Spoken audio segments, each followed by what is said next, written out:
Kami datang kepadamu Tuhan di acara TSS pada malam hari ini. Berkati persekutuan ini boleh menolong kami untuk merefleksikan firman-Mu, sekaligus betul-betul menjadi seorang sahabat yang alkitabiah, sebagaimana yang Tuhan inginkan. Kami mohon berkati ya Tuhan percakapan ini, baik hamba-Mu maupun jemaat-Mu. Biarlah kami semua malam ini sama-sama melihat kepadamu melalui firman, sama-sama diberkati, hati kami merasakan damai sejahtera. Tuhan, hanya Engkau yang dapat mewujud nyatakannya. Kami mohon kepadamu di dalam satu nama, Tuhan Yesus Kristus. Amin. Ya, Bapak Ibu, suara saya terdengar baik? Oke. Selamat malam Bapak Ibu Jemaat GKI Layur. Tadi sudah diperkenalkan oleh Pendeta Samueli, nama saya Indra. Saya asli dari GKI Layur. Saya jadi ketua komisi remaja itu tahun 2004 sampai 2006. Tapi 2005 saya sudah diterima di Saat, jadi saya langsung berangkat waktu itu. Dan saya studi di Saat sampai tahun 2009. 2009 saya praktek 1 tahun di GKI Kota Modern. Sampai hari ini saya melayani di GKI Kota Modern. Tadi ditanya istri saya berapa, istri saya sudah jelas 1, Bapak Ibu. Istri saya adalah jemaat asli di GKI Kota Modern. Ya, kalau saya dari Penabur Kelapa Gading, istri saya dari Penabur Gading Serpong. Dan kami dikaruniai 1 putri, namanya Kara, bukan santen Bapak Ibu, Kara itu C-H-A-R-A. Artinya kalau dalam bahasa Yunani itu joy, sukacita. Nah, anak saya umurnya 2 tahun, 27 April 2018 dia lahir. Lagi sekolah di TK Penabur Gading Serpong, toddler, tapi sekarang karena harus online, jadi dia juga online. Lebih tepatnya mamanya sih yang online. Anaknya belum begitu bisa mengikuti. Oke. Itu dulu kali ya Bapak Ibu ya perkenalan kita. Nanti kita bisa bercakap-cakap lebih dalam lagi. Ya Bapak Ibu, tema saya hari ini adalah a friend in need is a friend indeed ya. Saya minta tolong ditampilkan PowerPoint-nya Pak Harley ya.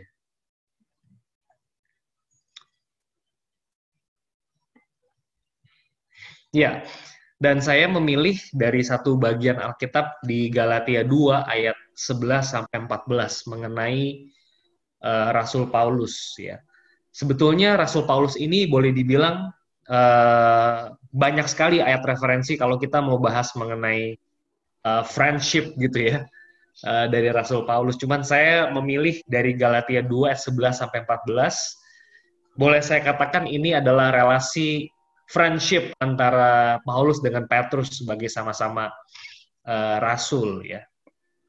Saya bacakan buat Bapak Ibu sekalian.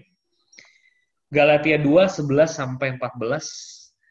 Tapi waktu Kefas datang ke Antioquia, aku berterang-terang menentangnya sebab ia salah.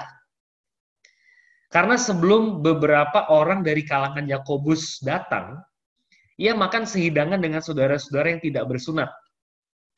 Tapi setelah mereka datang, ia mengundurkan diri dan menjauhi mereka karena takut akan saudara-saudara yang bersunat. Dan orang-orang Yahudi yang lain pun turut berlaku munafik dengan dia, sehingga Barnabas sendiri turut terseret oleh kemunafikan mereka. Tapi waktu kulihat bahwa kelakuan mereka itu tidak sesuai dengan kebenaran Injil, aku berkata kepada Kefas atau Petrus itu di hadapan mereka semua. Saudara bayangin ya, seorang hamba Tuhan muda, relatif masih lebih muda, Paulus dibandingkan dengan Petrus yang sangat senior, berbicara di hadapan orang banyak. Paulus itu mengatakan begini, jika engkau seorang Yahudi hidup secara kafir dan bukan secara Yahudi, bagaimanakah engkau dapat memaksa saudara-saudara yang tidak bersunat untuk hidup secara Yahudi?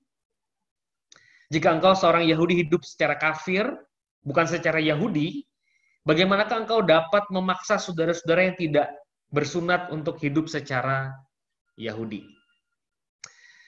Sampai di sini firman Tuhan, saudara-saudara. Saya mau membagikan yang pertama, next. Ya, ditampilkan saja semuanya. Saudara-saudara, ilustrasi ini saya ambil di akhir tahun 2019, mungkin di November kalau saya nggak salah. Jadi angkanya kalau kita masuk ke sekarang, kalau kita sekarang buka Instagram, kayaknya udah beda nih angkanya ya. Jadi Instagram sendiri itu followernya 317 juta follower ya. Follower itu orang, saudara-saudara. Cristiano Ronaldo tuh 190 juta, Ariana Grande 167, Dwayne Johnson 162, Selena Gomez 161, Kim Kardashian itu 152 juta semua ya. Jadi saudara bayangkan mereka tuh punya follower.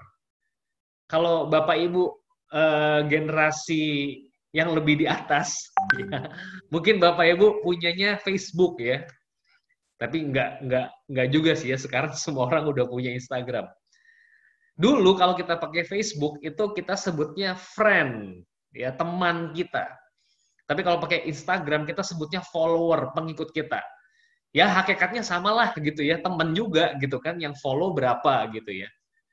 Nah tetapi saudara-saudara kembali dari semua teman kita itu yang ada di Instagram, berapa orang yang sungguh-sungguh jadi sahabat kita?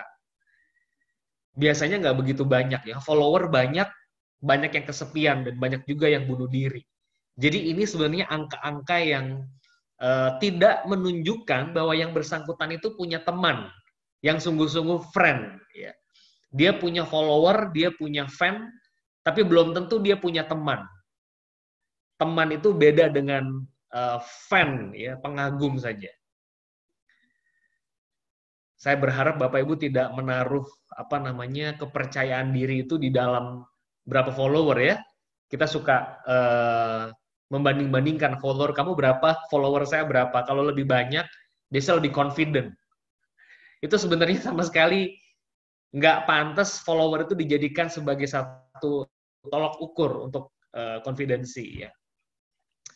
Oke, next. Ya, Bapak Ibu, saya ingin masuk langsung kepada Galatia 2:11-14 ini. Apa yang dibicarakan di sini? Saudara, ada seorang rasul yang lebih junior, saya ulangi lagi, namanya Paulus, konflik dengan sangat tajam dengan seorang yang bernama Petrus ya. Petrus ini udah jauh lebih senior daripada Petrus, Petrus lebih senior daripada Paulus, tapi Paulus itu berani konfrontasi sama Petrus. Apa sih isu yang diangkat di jemaat yang kita baca tadi, Galatia? Isu sunat, Bapak Ibu, merupakan isu yang penting bagi jemaat mula-mula. Ya, Bapak Ibu yang sering ikut pemahaman Alkitab pasti tidak asing dengan perikop ini ya. Konflik antara dua rasul besar, Paulus dan Petrus. Jadi waktu itu ketika Injil sudah masuk ke jemaat Galatia, ketika Injil masuk ke jemaat Galatia itu, maka orang-orang yang percaya itu banyak dari latar belakang yang bukan Yahudi. Nah, timbul konflik di sana. Kalau yang jadi orang percaya Yesus, pengikut Kristus Kristen itu, dia bukan orang Yahudi, apakah dia perlu disunat seperti orang Yahudi? Karena sunat itu bicara soal adat istiadat, saudara.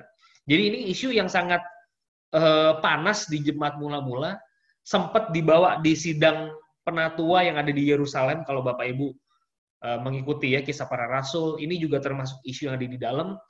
Jadi banyak orang Yahudi itu masih merasa saya ini Kristen yang sejati gitu ya, saya ini Yahudi, saya disunat, sementara kalian itu apa istilahnya Gentiles gitu ya, kalian tuh orang non Yahudi, agak berbau kafir gitu ya, karena orang Yahudi itu sangat rasis, saudara-saudara. Nah ini jadi isu yang saudara bisa bayangkan ya, sama-sama percaya Yesus tapi ada tembok pemisah di situ ya. Sinode GKI suka banget tuh pakai tema tembok pemisah yang selalu teksnya diambil dari surat-surat Paulus karena memang terjadi pada saat itu. Nah, Bapak Ibu, isu ini juga didalami atau meresap di dalam diri para rasul. Petrus itu orang Yahudi asli. Nggak mudah buat dia menganggap setara orang-orang yang non-Yahudi. Nggak mudah. Meskipun dia tahu Injil. Bapak Ibu ingat kisah para rasul pasal 10?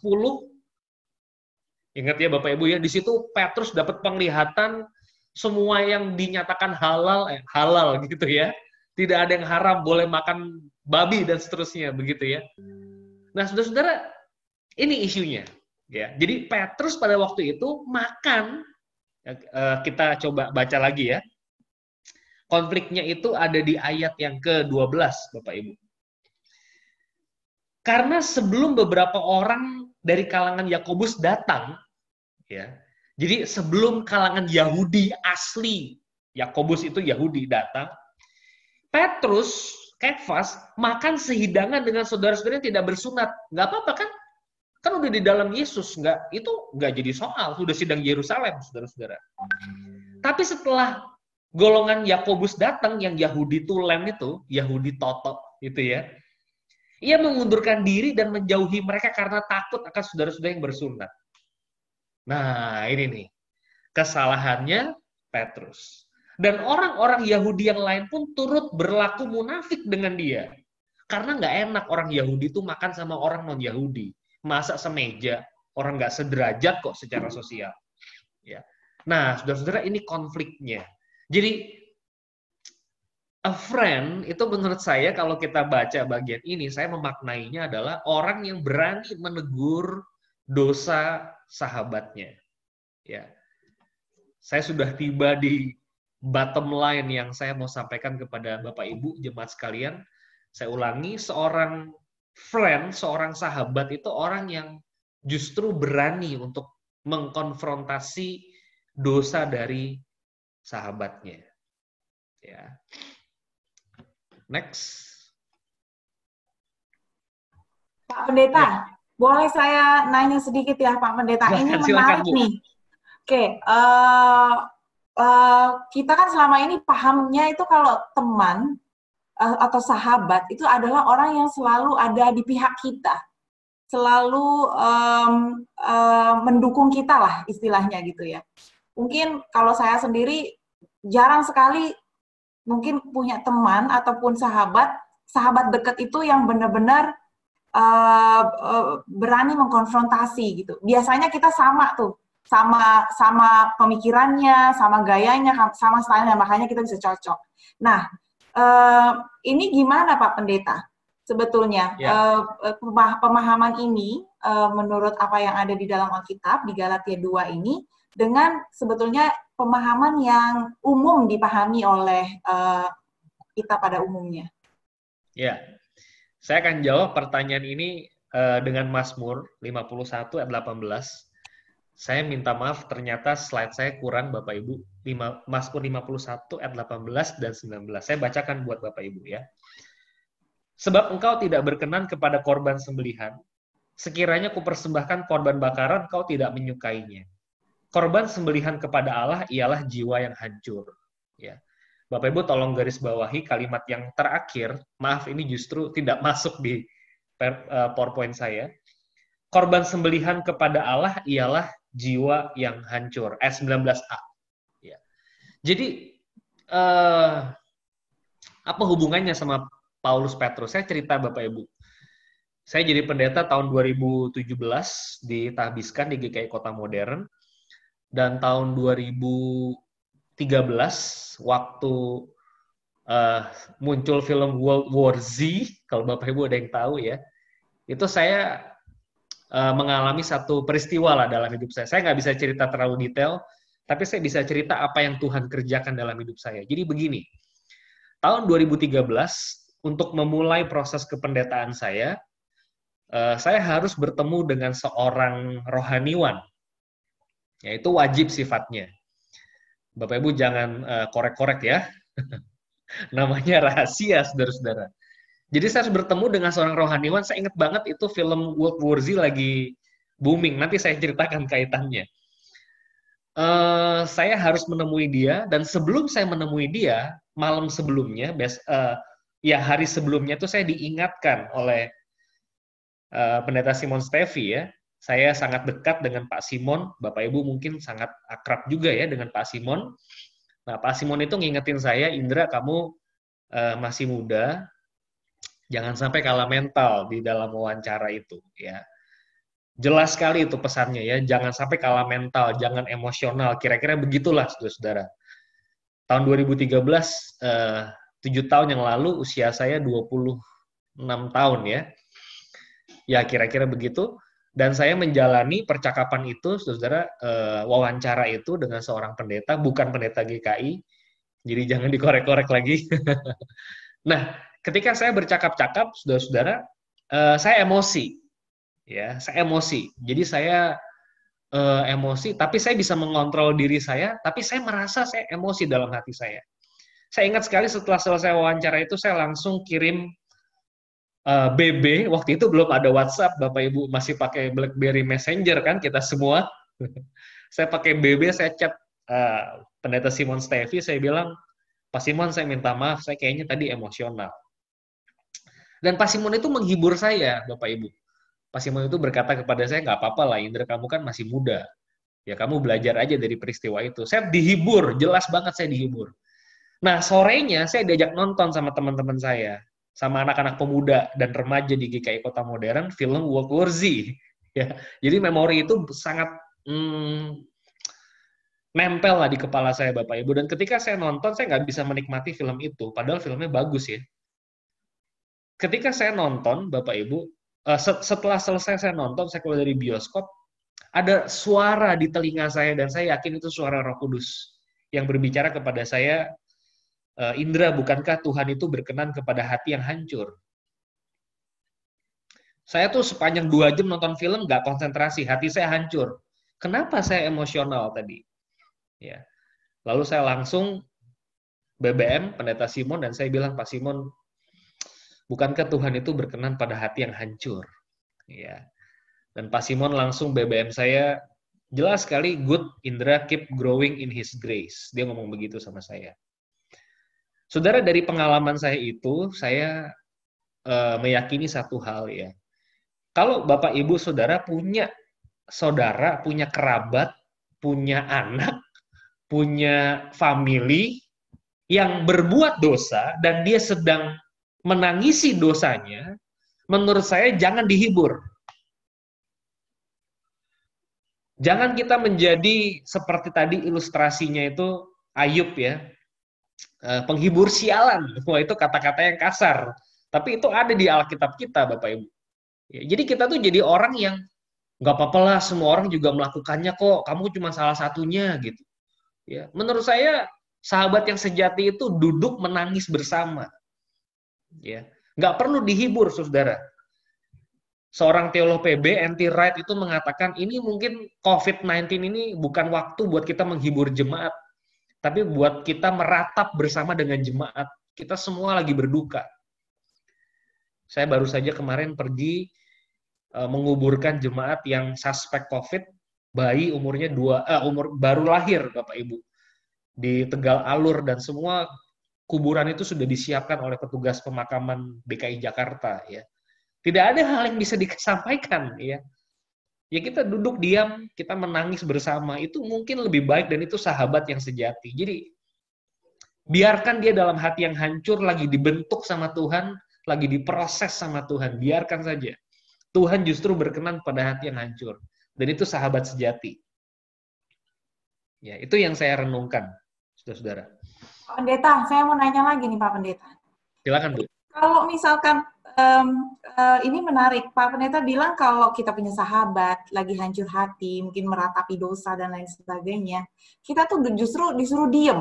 Kebanyakan dari kita tuh malah susah diem loh Pak Pendeta, kalau ada sahabat kita yang lagi kelihatannya sedih, mungkin murung atau gimana gitu. Sebenarnya kita tuh gimana caranya supaya kita benar-benar bisa diam dan memberikan sahabat kita ini waktu, Pak Pendeta, untuk betul-betul bisa berintrospeksi diri? Iya, kita mungkin bisa di next dulu, Pak Harley. Iya, saudara-saudara, saya mau kembali menjawab dengan slide ini ya.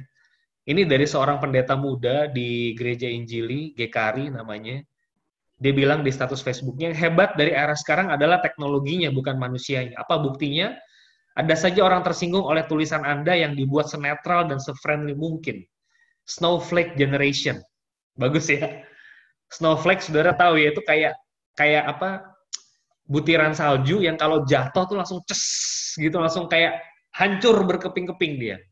Jadi meskipun teknologi sekarang sangat canggih, saudara-saudara ya, ini luar biasa kemajuan teknologi, karakter manusia itu tidak bertumbuh kembang secepat kemajuan teknologi. Ya ini satu pengamatan yang saya pikir baik sekali ya. Kita tuh orang yang baperan, kita tuh orang yang sangat rapuh, saudara-saudara. Ya, next, Pak. Nah, saya ingin menjawab tadi pertanyaan Bu Pitauli dengan ilustrasi penutup saya ini, Bapak Ibu. Kenapa kok kita perlu jadi sahabat yang menegur, yang jujur, ya, yang membiarkan sahabat kita lagi dibentuk sama Tuhan. Kenapa? Nah, Bapak Ibu, saya mau memberikan ilustrasi dari seorang tokoh yang namanya Gordon MacDonald. Ini ilustrasi udah tua banget ya, tapi sampai hari ini menurut saya tetap relevan dan saya belum mendengar yang lebih relevan dari cerita Gordon MacDonald ini. Nah, Bapak Ibu, Gordon MacDonald ini adalah seorang penulis buku ya, hamba Tuhan, pemikir yang sangat baik menurut saya. Dia ketua Perkantas Internasional. Saya lupa ini tahunnya 80-an kalau saya nggak salah, bahkan saya juga belum lahir sebetulnya. Tapi ceritanya saya dapatkan dan menurut saya ini otentik ya. Saudara bisa lihat di layar saudara adalah buku-buku yang ditulis oleh Gordon MacDonald. Ordering Your Private World, Renewing Your Spiritual Passion, Rebuilding Your Broken World. Wah, bagus ya. Kalau ada seminar, khotbah, kayaknya ini satu hamba Tuhan yang diundang kemana-mana. Kira-kira gitu ya. Karena memang baik. Saudara lihat aja judul-judul bukunya. Next, Pak. Nah, di dalam Christianity Today, edisi ke-10, ini majalah kaum Injili di Amerika Serikat ya. Christianity Today yang bangun Billy Graham. Juli tahun 87, Gordon MacDonald mengatakan kalimat berikut ini. Next. I now realize I was lacking in mutual accountability through personal relationship. Saya sekarang sadar bahwa saya tuh kekurangan mutual akuntabilitas ya, melalui relasi pribadi. Kita itu membutuhkan persahabatan di mana satu orang itu secara reguler melihat kepada orang yang lain di matanya dan menanyakan pertanyaan yang kasar atau pertanyaan yang berat mengenai kehidupan moral saya, mengenai list daftar hidup kita, mengenai ambisi kita, mengenai ego kita. Kenapa dia mengatakan ini? Karena dia jatuh dalam dosa, Bapak Ibu. Ya, dia jatuh dalam dosa, dia mundur dari InterVarsity, dari Perkantas, dan dia memberikan statement ini. Sekarang saya sadar, yang kurang dari diri saya itu adalah mutual accountability. Ya. Pengkhotbah sebagus apapun, sebaik apapun, hamba Tuhan sespiritual apapun, saya nggak tahu Bapak Ibu mengagumi pendeta X, pendeta Y atau siapapun, orang itu harus punya mutual accountability, harus punya sahabat tuh, di mana dia bisa tanda petik telanjang apa adanya, transparan di depan sahabatnya, menceritakan semua keburukannya. Itu harus ada. Ya. Kalau nggak ada, kehidupan spiritual kita akan hancur, pelayanan nanti akan jadi hancur juga. Dan iblis paling suka melihat hamba-hamba Tuhan pada jatuh kayak gini. Next. Next. Ya, saya mau menutupnya dari Chuck Swindoll, saudara-saudara. Chuck Swindoll tuh ngomong begini nih, ya. Kita harus menguji pertanyaan-pertanyaan berikut ini. Yang pertama, apakah Anda sempat berada seorang diri dengan lawan jenis di mana Anda melakukan hal yang tidak kudus? Saudara tuh harus punya sahabat ya, yang betul-betul saudara bisa ajak ngomong dan jawab pertanyaan ini dengan jujur. Kalau nggak ada, saudara harus adain. Pernah nggak saudara di satu tempat, di mobil, atau di mana kayak yang berdua dengan lawan jenis dan Anda melakukan hal yang tidak kudus? Satu. Kedua, apakah ada urusan finansial yang menunjukkan Anda tidak berintegritas? Yang ketiga, apakah Anda bersaat teduh? Saya pernah menyampaikan ini di pembinaan pemimpin kelompok kecil ya. Saudara saat teduh sungguh, saudara saat teduh, atau saudara saat teduh supaya kalau ditanya sama jemaat, udah baca tadi pagi, udah Efesus kan? Gitu ya. Cuma sekedar buat absen aja gitu, supaya udah baca Efesus 1 tadi. Mengenai kasih Allah misalnya gitu ya. Jadi saudara tuh asal sekedar update aja gitu. Ya. Nggak saat teduh, sungguh-sungguh saat teduh. Nah, saudara saat teduh seberkualitas apa?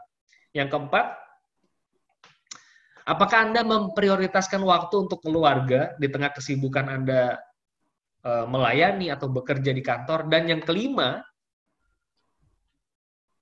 apakah Anda baru saja berbohong? Ini adalah satu resep yang Chuck Swindoll sampaikan kalau kita mau menjaga kekudusan kita di dalam melayani.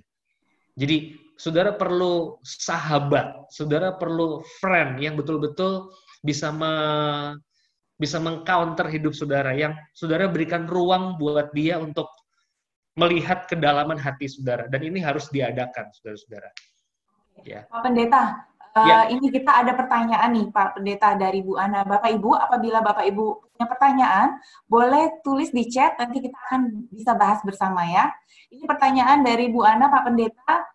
Pertanyaannya seperti ini. Kita itu seringkali tidak terima kalau ditegur atau menegur teman secara vulgar. Sehingga pertemanan bisa jadi satu hubungan yang hambar. Nah, bagaimana kita memulai transparansi dalam sebuah hubungan pertemanan? Adakah trik-trik bagaimana kita memulai sebuah hubungan yang bisa kita sebut sebagai sahabat? Oke. Wah, ini pertanyaan yang bagus sekali ya. Saya sangat appreciate pertanyaan ini. Nah, Bapak Ibu, mungkin saya perlu membacakan juga satu buah ayat. Ini ayat akan saya khotbahkan hari Minggu ini di Kebaktian Umum GKI Kota Modern. Yeskiel 33 ayat yang ke-8. Yeskiel 33 ayat yang ke-8. Kalau aku berfirman kepada orang jahat, hai orang jahat, kau pasti mati, dan kau tidak berkata apa-apa untuk memperingatkan orang jahat itu supaya bertobat dari hidupnya, orang jahat itu akan mati dalam kesalahannya. Tapi aku akan menuntut pertanggungan jawab atas nyawanya daripadamu. Saya ulang sekali lagi Bapak Ibu ya. Yeskiel 33 ayat 8. Kalau aku berfirman kepada orang jahat, hai orang jahat, kau pasti mati. Tuhan tuh berfirman ke orang jahat. Dan engkau, Yeskiel, sebagai hamba Tuhan, tidak berkata apa-apa untuk memperingatkan orang jahat itu supaya bertobat dari hidupnya. Orang jahat itu akan mati dalam kesalahannya, aku akan menuntut pertanggungan jawab atas nyawanya daripadamu. Tapi jika engkau memperingatkan orang jahat itu supaya ia bertobat dari hidupnya, tapi ia tidak mau bertobat, ia akan mati dalam kesalahannya, tapi engkau akan menyelamatkan nyawamu. Nah, Bapak Ibu, buat saya, kita kan orang Kristen ya. Kita kan orang yang udah diselamatkan, buat saya seharusnya kita udah selesai dengan diri kita. Kalau kita udah selesai dengan diri kita, ya kita kalau mau mengkritik orang itu nggak usah takut, kritik aja gitu. Dia mau terima apa enggak kan itu urusan dia. Tapi urusan saya sama Tuhan, saya udah sampaikan pesan kritikan Tuhan buat kamu. Ya, kadang-kadang juga orang kalau ngeritik menurut saya nggak siap mau ngeritik ya. Bapak Ibu suka denger gini nggak ya? Saya mau kasih kamu masukan, tapi kamu jangan marah ya. Loh, kalau buat saya, kalau saudara mau kasih orang masukan, orang itu mau marah ya nggak apa-apa. Kenapa? Marah aja gitu kan. Saya mau kasih kamu masukan. Gitu aja gitu kan. Ya kita nothing tulus, nggak ada yang perlu kita mau kehilangan apa? Kita kan tidak takut kehilangan apapun. Ya. Kecuali kita belum selesai dengan diri kita. Kita akan jadi orang yang ketakutan. Gitu. Nah, tadi pertanyaannya adalah itu, terus kemudian tipsnya ya. Bagaimana kita memulai transparansi dalam sebuah hubungan pertemanan? Adakah trik-trik bagaimana kita memulai sebuah hubungan yang bisa kita sebut sebagai sahabat? Ya, biasanya ini terjadi di small group ya. GKI Layur kan terkenal punya Kambium. Saya sedang mengundang Pak Stefanus dan Bu Ratna juga ya untuk bantu mengajar tim saya di GKI Kota Modern. Besok malam pertemuannya. Jadi malam ini kita tukar Bapak Ibu sekalian. Saya pikir salah satunya bisa di kelompok kecil menurut saya ya. Relasi kelompok kecil yang sehat adalah relasi yang terbuka. Bapak Ibu mungkin takut sama komunitas GKI Layur yang besar untuk menceritakan diri apa adanya, tapi di kelompok kecil Bapak Ibu seharusnya bisa lebih otentik menceritakan diri Bapak Ibu apa adanya. Nggak perlu ditakutkan. Kalau kita punya komunitas yang akuntabel ya, yang menjaga accountability kita, saya yakin kita akan jadi sahabat yang sejati tuh di situ tuh, teman saya yang sejati. Dia nggak bakal menjebloskan saya ke lubang untuk menjatuhkan saya. Dia justru menyelamatkan saya dari lubang kejatuhan. Oke, terima kasih. Menarik Pak Pendeta. Jadi sebetulnya Pak Pendeta, kalau kita ada pilihan antara menegakkan kebenaran menurut Alkitab versus dengan menjaga pertemanan, jadi sebetulnya justru kita harus menegakkan kebenaran Alkitab itu sendiri ya Pak ya. Betul. Apakah itu nanti dari sisi sahabat atau teman kita itu akan menerima atau tidak, itu udah bukan lagi urusan kita. Yang penting kita menyatakan apa yang benar gitu ya Pak ya. Betul, betul.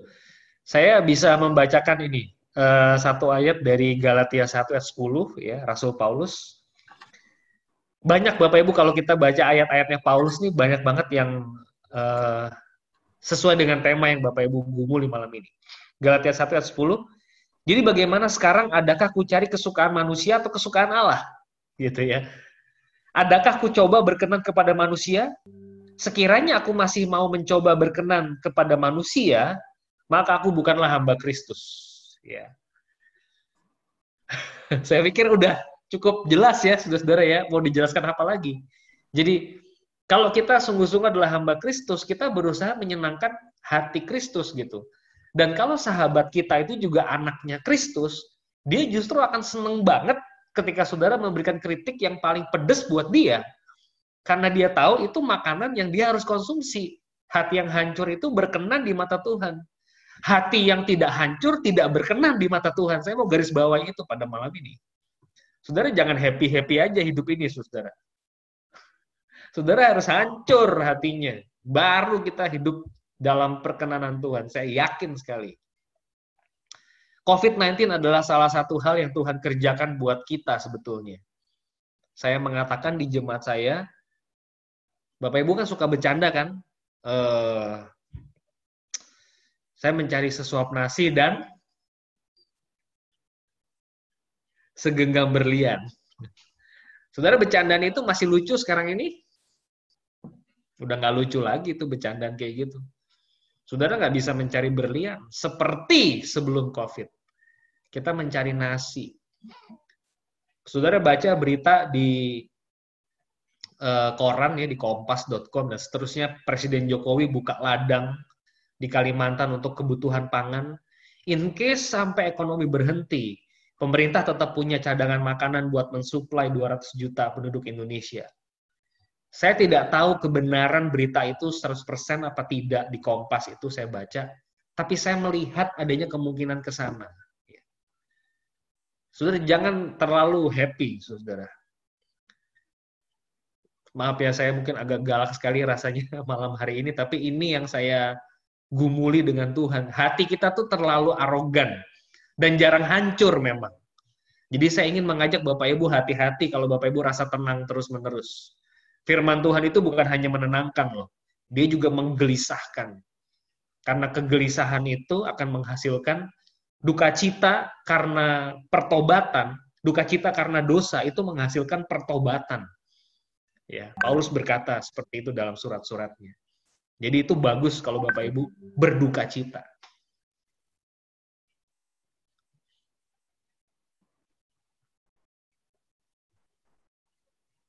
Silakan Bapak Ibu kalau ada yang mau bertanya, berdiskusi, ya. monggo. Bapak Ibu boleh ya bisa bertanya langsung atau bisa menulis di chat, monggo mana yang nyaman untuk dilakukan ya.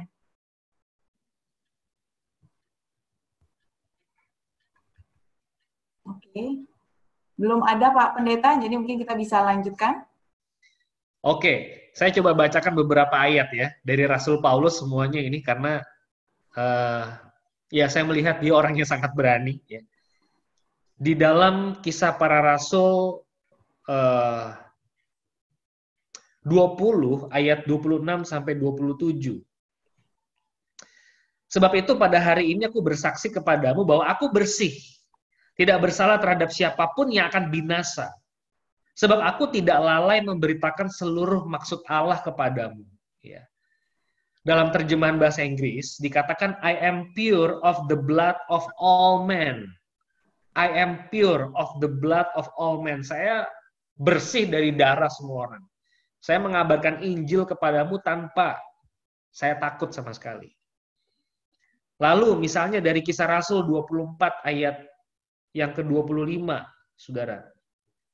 Nah, ini Paulus penginjilan nih. Ini serem banget. Kalau kita baca Kisah Rasul 24 keseluruhan, dia penginjilan kepada Felix. Ya, saya bacakan buat saudara-saudara.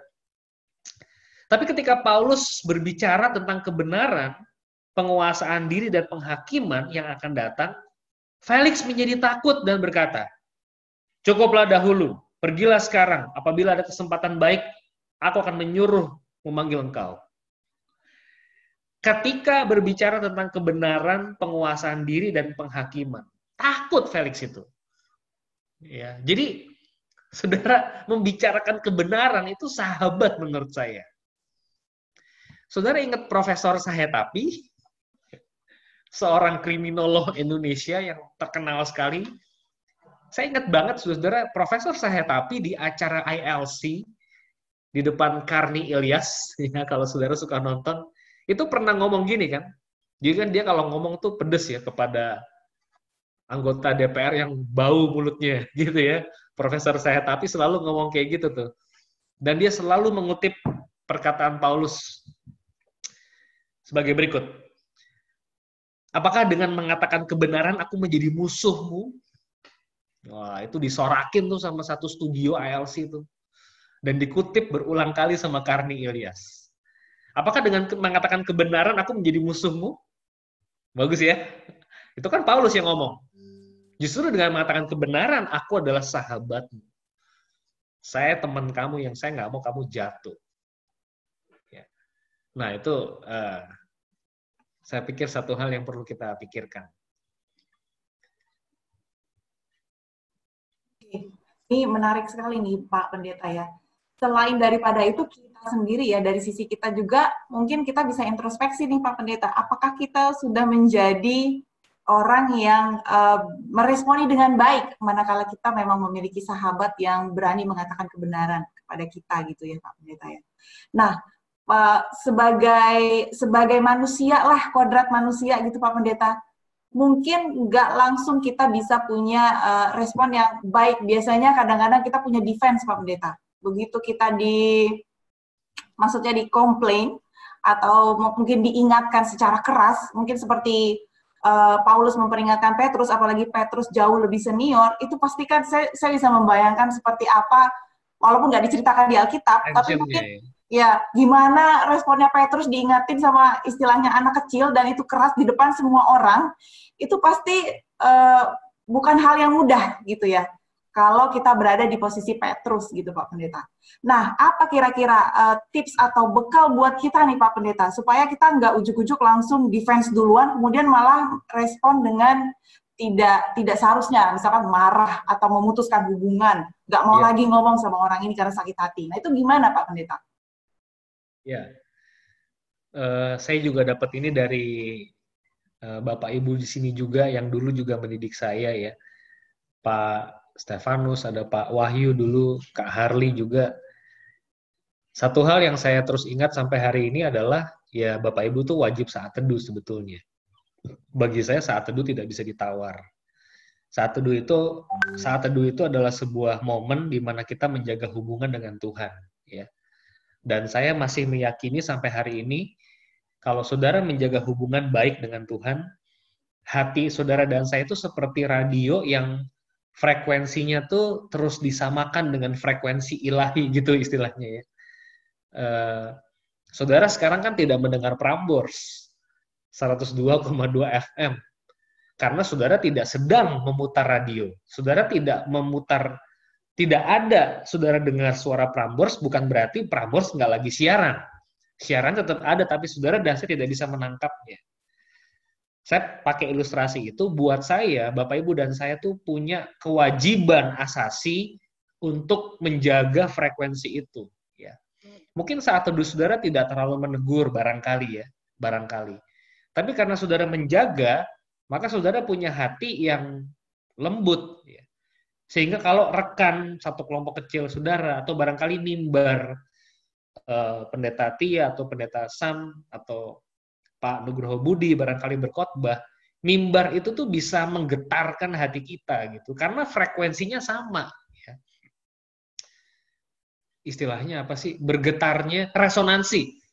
Bergetarnya, frekuensi getarnya tuh sama, sehingga saudara dan saya lebih humble sebetulnya. Lebih mudah untuk dikonfrontasi daripada kalau saudara nggak saat teduh. Saya mau ngomong itu gampangnya. Ya, jadi kalau buat saya perlu saudara menjaga ritmenya Allah gitu. Sama-sama berderap di derap yang sama. Sehingga waktu teguran itu diberikan, masuknya juga lebih smooth, lebih mulus dan tidak terlalu mengoyak begitu ya. Semakin saudara tidak dekat dengan Tuhan, maka dia akan hard landing dan akan lebih keras. Tapi saya pikir kalau memang perlu sakit ya, seperti yang tadi saya ceritakan, nggak apa-apa buat saya. Itu satu proses yang Tuhan lagi kerjakan. Mungkin itu tips dari saya, Bapak Ibu perlu jaga hubungan yang baik dengan Tuhan. Berarti kayak misalnya Bapak Ibu suami istri, saya pernah dapat cerita dari jemaat saya, suami istri gitu kan, setelah selesai dengar khotbah, istrinya nangis-nangis gitu kan, tuh khotbah tadi bagus banget ya.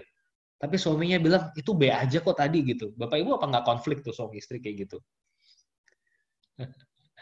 Istrinya sampai tersentuh, atau mungkin suaminya tersentuh sekali dengan mimbar. Itu salah satu mimbar terbaik GKI Layur yang saya pernah dengar selama ini. Tapi pasangan Anda cuma responnya biasa aja gitu, kayak, masa sih? Itu buat saya ada yang nggak beres dalam relasi itu. Artinya yang satu ngeklik sama Tuhan, yang satu dia nggak begitu ngeklik sama Tuhan. Ya. Oke, Mungkin terima itu. kasih Pak Pendeta tipsnya. Jadi sedikit ini apa introspeksi nih jadinya Pak Pendeta. Kalau kita masih marah diingetin mungkin kita bisa lihat bagaimana sebetulnya relasi kita dengan Tuhan gitu ya. Pak Pendeta, ini ada yang menarik nih chat dari Pak Marihot ya. Tadi menurut Pak Marihot itu faktor penting yang perlu kita bangun sebelum kita bicara bebas dengan teman kita adalah membangun relasi yang kuat dulu dengan mereka. Dan yang perlu, faktor penting lain yang perlu dimiliki adalah setiap pribadi bisa menerima teguran atau nasihat adalah rendahan hati. Jadi orang yang rendah hati bisa menerima teguran atau nasihat. Iya, menurut saya sih mungkin betul ya apa yang dinyatakan oleh Pak Marihot itu. Tapi kalau saya secara pribadi kadang-kadang nggak semudah itu juga loh Pak Pendeta. Walaupun kita udah cukup dekat, bisa saja di satu titik itu malah kejadian tertentu di mana kita saling mengingatkan, menegur, justru malah merenggangkan kita. Sebagai contoh kayak yang Pak Pendeta bilang, suami istri aja udah puluhan tahun, ada satu situasi sedikit, itu bisa sampai berakhir dengan cerai loh Pak Pendeta ya. Nah itu gimana Pak Pendeta? Iya, iya. Yang pertama tadi, Pak Marihot ya, saya pikir benar banget. Sebelum kita berbicara bebas, kita perlu bangun relasi. Makanya tadi saya pribadi highly prefer untuk saudara punya sahabat itu di dalam small group ya. Kalau saudara punya kambium, barangkali itu teman-teman yang Tuhan tempatkan di samping saudara ya. Jadi perlu ada kedekatan. Kalau kita belajar teorinya Evangelism Explosion, tanpa persahabatan saudara nggak bisa penginjilan. Jadi ya saudara perlu untuk punya kedekatan lebih dulu ya. Dan ya betul juga yang Bu Pitauli sampaikan, saudara dekat sekalipun juga konflik akan tetap ada ya. Bagi saya pribadi ya itu tadi, saya terus terang sangat dekat dengan Pendeta Simon ya dalam hal yang konflik yang tadi saya sampaikan, saya juga merasa iya ya, saya ini orang yang memang harus digituin gitu. Kalau hati saya nggak hancur, saya nggak bisa kesaksian malam hari ini. Dan saya nggak tahu betapa emosionalnya saya pada saat itu. Ya, jadi perlu refleksi. Menurut saya hati memang perlu hancur. Saudara perlu diem merenung, kok saya kok salah ya? Kok saya kok marah? Kenapa ya saya begini? Itu perlu tuh waktu kayak gitu. Kalau saudara belum punya, kayaknya mesti diadain tuh saudara. Ya, ada pertanyaan lagi ya Bu ya ini ya? Ya, ini Pak Pendeta, ini menarik nih pertanyaan dari Bu Ana nih. Eh, Menurut Pak Pendeta, kenapa di dalam gereja itu ada aja orang yang keluar dari gereja atau keluar dari pelayanan karena beda pendapat atau karena bahasa yang kurang berkenan? Padahal udah pelayanan loh Pak Pendeta di gereja. Ya, kita adalah snowflake generation. Amin, saudara. Saudara jangan cuma mengaminkan hal-hal yang enak aja ya, Tuhan berkati, amin. Saudara, buat saya kita adalah snowflake generation. Kita orangnya mudah baper. Jadi saran saya masuklah di dalam kelompok kecil. Ya, saudara kan nggak mungkin mengungkapkan kemarahan secara langsung ya di WA group ya. Saya juga bukan orang yang apa namanya kalau marah ya udah ungkapin aja. Kalau kita marah kita perlu tempat ya, kita perlu partner untuk bicara, perlu teman untuk mengkonfirmasi, memverifikasi pertanyaan kita, kemarahan kita. Jadi kembali lagi buat saya gereja itu yang sehat ya, gereja yang sehat itu gereja yang punya small group sehingga perpecahan-perpecahan itu bisa diminimalisasi ya. Saya tidak menjamin tapi saya rasa itu bisa diminimalisasi. Begitu ya. Ya, Pak Pendeta, ini juga ada pertanyaan nih dari Pak Adi Suseno nih. Apakah betul hubungan Paulus dan Petrus sudah dekat seperti sahabat? Sebab menurut saya hubungan mereka lebih seperti teman sepelayanan, tapi belum sangat dekat. Jadi tindakan Paulus lebih dipengaruhi karakter Paulus yang straightforward. Bagaimana menurut Pak Pendeta? Ya, thank you Pak Suseno Adi. Saya tidak menyangkal ya apa yang Pak Adi sampaikan. Paulus itu adalah rasul yang berkonflik, nggak hanya dengan Petrus, tapi juga dengan Barnabas, kalau saudara ingat ya. Barnabas itu memilih Yohanes Markus untuk ikut dalam perjalanan misi, sementara Paulus adalah seorang yang straightforward ya, betul ya. Dia orang yang tegas gitu. Kalau orangnya udah loyo, kayak Yohanes Markus, udah nggak usah pelayanan ya. Betul ya, jadi saya pikir memang Tuhan menempatkan Paulus dan Barnabas juga di GKI Layur. Saya tidak tahu siapa Paulusnya GKI Layur ya. Tapi kalau di gereja saya, di GKI Kota Modern, mungkin saya Paulusnya, saudara. Jadi buat saya itu kekayaan gereja. Dan kalau Bapak Ibu ingat, Paulus di akhir hidupnya juga nggak membenci kok Yohanes Markus. Paulus berkata di akhir hidupnya, kepada Timotius kalau saya nggak salah, bawalah Yohanes Markus kemari karena pelayanannya penting bagiku. Jadi setiap teguran yang straightforward yang disampaikan oleh Paulus itu juga bukan lahir dari kebenciannya, tapi lahir dari cinta kasihnya. Ya. Mungkin itu jawaban saya. Thank you Pak Suseno Adi memberikan satu insight juga buat kita. Oke, terima kasih. Bapak Ibu, ada yang mau sharing atau bertanya lagi?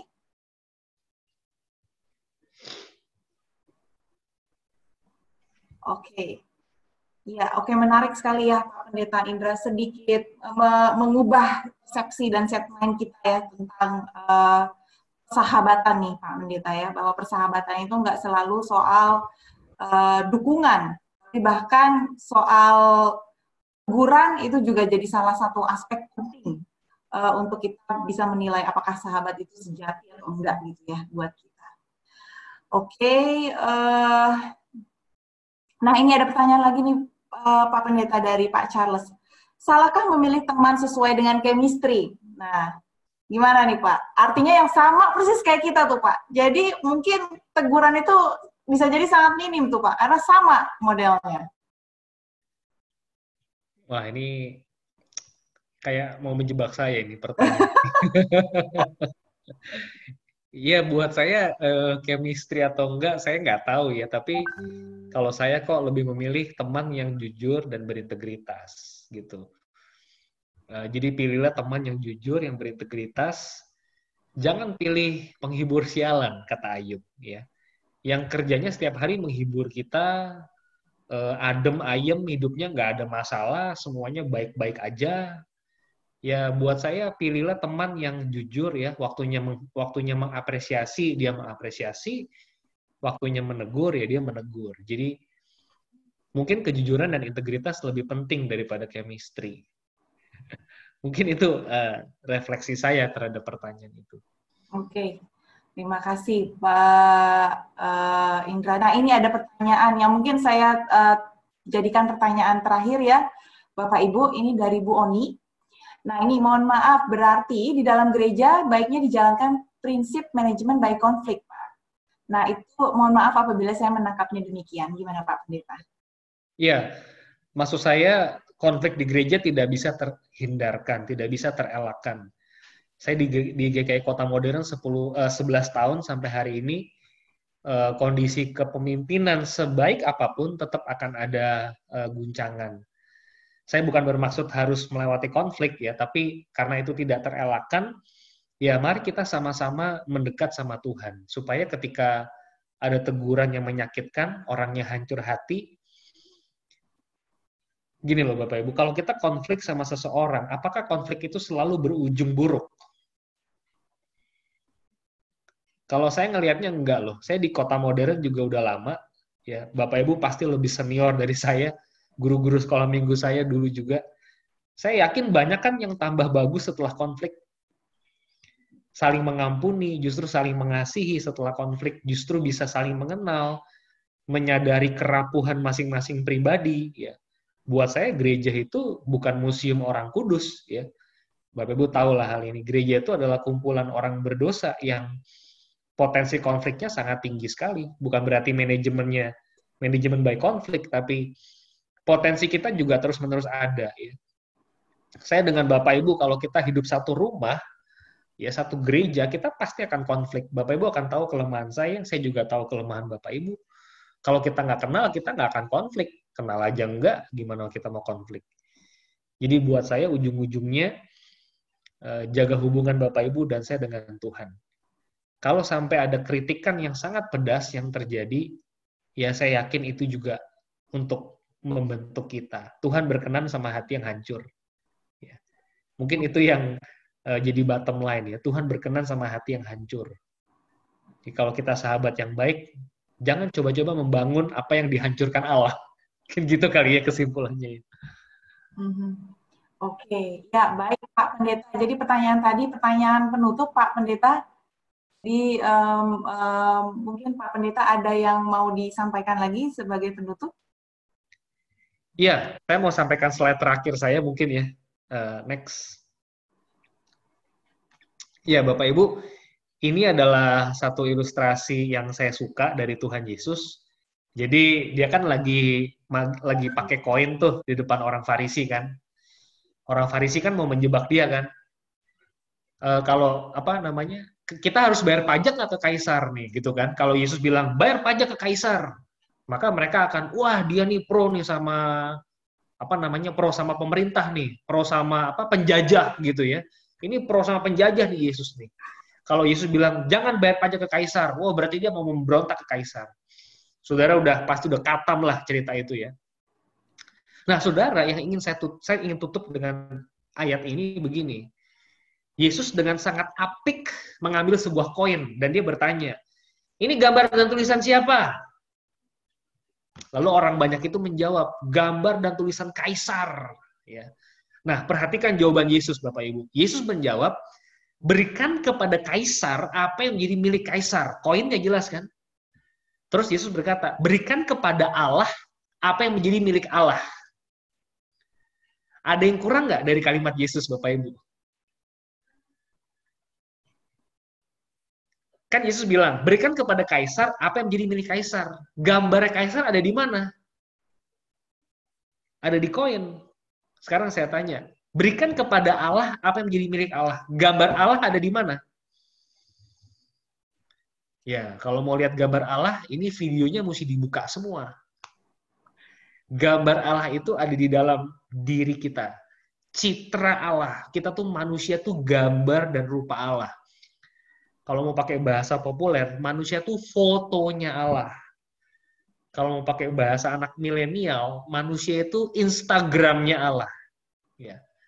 Bapak Ibu, kalau kita adalah gambar dan rupa Allah, kalau kita adalah gambar dan rupa Allah, yuk hidup seperti Allah hidup.